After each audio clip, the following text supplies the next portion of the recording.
Odaju Buruku, Lateef àtọ̀rẹ́ ẹ̀ du aládùúgbò wọn lọ́rùn nílọrin. Oògùn owó ni wọ́n fẹ́ lò fún.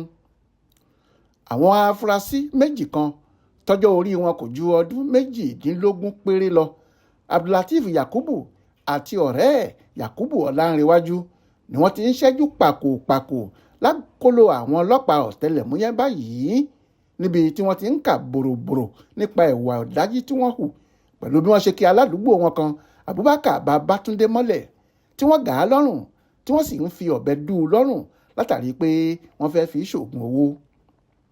Aláròyé gbọ́ pé ní nǹkan bíi aago 12 ọjọ́ ajé Monday, tí ṣe àyájọ́ ọjọ́ ọdún tuntun, ni àwọn ọ̀rẹ́ méjì ọ̀hún gbìmọ̀ pọ̀ láti ṣe oògùn owó.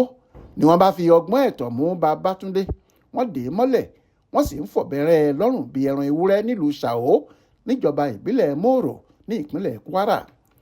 Ọ̀kan lára àwọn olùgbé agbègbè náà sọ fún akọ̀ròyìn wa pé ẹ̀gbọ́n Abubakar tí wọ́n ń dú lọ́rùn yìí ló bá àbúrò rẹ̀ nínú ọ̀gbàrá ẹ̀jẹ̀. Ni wọ́n bá sáré gbé e lọ sílé ìwòsàn olùkọ́ni iléèwé gíga fásitì ti Ìlọrin nílùú Ìlọrin níbẹ̀ fún ìtọ́jú tó péye, tí ọwọ́ sì padà tẹ àwọn afurasí méjèèjì.